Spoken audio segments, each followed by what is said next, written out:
In this episode, we're pulling back the curtain on one of history's most unsettling secrets. If dark mysteries, hidden archives, and stories the world tried to erase are your thing, you're in the right place. Be sure to subscribe and turn on notifications. New deep dive episodes drop every single week, and you won't want to miss what's coming next. Now, let's step into the shadows and explore the truth behind. The Mad Gasser of Mattoon, 1944. In the late summer of 1944, when most American towns were focused on war rationing, victory gardens, and the distant echo of conflict overseas, the quiet city of Mattoon, Illinois found itself facing a very different kind of threat. One that didn't come from foreign shores, or from enemy planes, or from anything the newspapers had warned about. It arrived at night.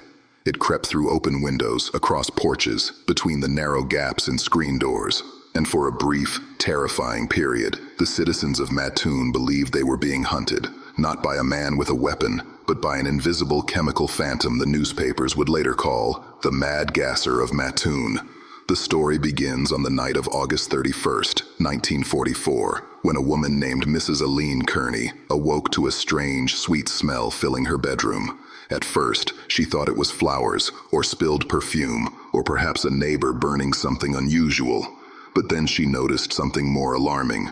Her legs felt numb, her chest felt heavy, and when she tried to call out to her sister, who was asleep in another room, the words came out broken, almost as if her throat wasn't receiving the signal from her mind. The strange paralysis lasted several minutes before slowly fading. By morning, she dismissed it as a bad dream, but Mattoon was about to learn that this dream was only the beginning. Just one night later, on September 1st, another woman, Mrs. Carl Cordes, returned home late and found her daughter complaining of a sickly, sweet odor drifting through the house. Moments later, Mrs. Cordes felt her own legs weaken. Her lips tingled. Her breathing grew shallow. Whatever was causing the paralysis wasn't random, and it wasn't imagined. Soon after, Mrs. Cordes discovered something disturbing on her front porch, a cloth soaked in an oily residue. Police suspected it had been used to deliver some kind of chemical agent. For the first time, the people of Mattoon whispered a phrase that would dominate the headlines. "Someone is gassing this town." Word spread fast. By the next morning, neighbors compared stories: dizziness, fainting spells, temporary paralysis, tingling sensations, blurry vision. Some described it as feeling like their body had fallen asleep all at once. Others reported a strange metallic taste in their mouths or a buzzing sensation inside their teeth. Many said the smell was faintly sweet, almost pleasant, yet terrifying for the effects that followed. Then came the most unsettling detail of all. Victims reported seeing a shadowy figure fleeing the scene. Some described him as tall and thin. Others said he wore dark clothing, perhaps even a mask. One witness claimed he moved with unusual speed, almost gliding through yards without a sound. Whether these descriptions were real or imagined hardly mattered. The fear had already taken root. Night after night, new victims emerged. Entire blocks began reporting strange chemical odors drifting through their windows as they slept. Families woke up paralyzed. Pets barked at empty doorways. Front porches creaked when no footsteps were visible. Mattoon, normally a peaceful community, now found itself swept up in a wave of panic and confusion.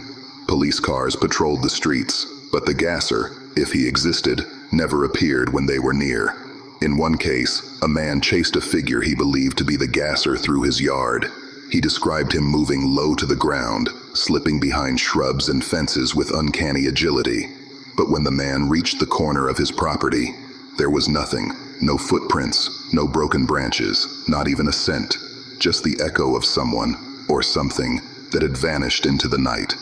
By early September, newspapers across Illinois were reporting the story daily. They labeled the culprit everything from a phantom anesthetist to the gas maniac. Some journalists treated it as a sensational mystery. Others suggested mass hysteria. But for the people of Mattoon, the threat felt real. It felt close. It felt personal. Police began investigating every angle. A chemical prankster, a disgruntled factory worker, a wartime spy, or a dangerous criminal testing anesthetics on unsuspecting homes. No explanation fully matched the details. The victim's symptoms were undeniably real: paralysis, nausea, burning throats, muscle weakness, and hallucinations. Yet forensic evidence was nearly non-existent. Police found no fingerprints, no footprints, no broken locks, no forced entry. Even the cloth left on the corridor's porch tested negative for known chemical agents. Then, one night, a woman reported something that pushed the mystery deeper. She claimed she saw a figure standing beneath her window, not trying to break in, not trying to escape, but simply watching. She said the figure seemed almost curious, as if observing her reaction to the gas. A chill passed through Mattoon. This wasn't just an attacker. It might be a voyeur, a scientist, or someone driven by motives no one could understand. Theories grew stranger. Some believed the gasser used a portable spray device similar to those seen in wartime chemical drills. Others believed he carried ampules, small glass capsules filled with homemade anesthetic vapor. A few citizens insisted the gasser moved too swiftly to be human. One local reporter described the panic best.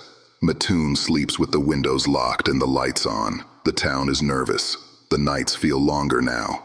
Police increased patrols. National news agencies arrived. Residents formed neighborhood watch groups, armed with flashlights, baseball bats, and hunting rifles. But the gasser always seemed one step ahead. He struck when patrols turned the corner. He disappeared when neighbors gathered outside. He left behind no trace except frightened families and a lingering sweet odor that clung to the air like a ghost. Then, just as suddenly as the incidents began, they stopped. By late September, the reports slowed, then ceased entirely. No one was arrested, no clear suspect ever emerged, and no motive was identified. The mad gasser of Mattoon seemed to evaporate, as mysteriously as the vapor he was blamed for releasing. So what really happened? Historians and researchers still debate it today. One theory argues that a real attacker did exist, a skilled individual with chemical knowledge and a motive the public never learned. Another suggests the culprit may have been connected to local factories that used industrial chemicals during the war. Some believe a copycat effect took over, where fear magnified each new incident. And then there is the most controversial theory of all: mass hysteria.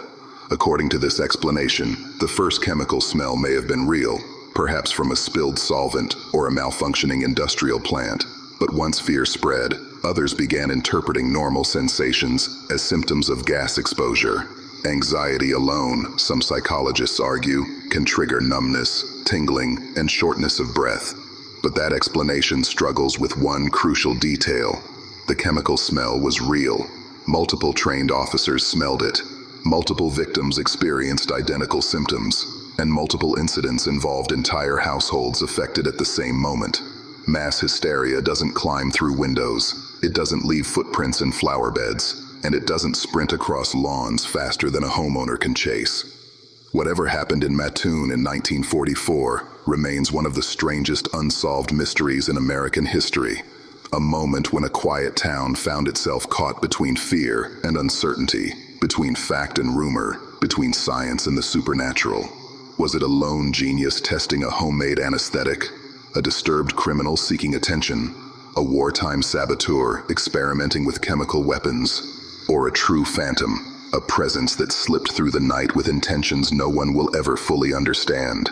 No one knows. Some mysteries close themselves, others linger, like the sweet chemical scent that once drifted through Mattoon's open windows, long after the figure behind it had vanished. And the mad gasser remains exactly that: a shadow, a legend, and an unanswered question carved into the history of 1944.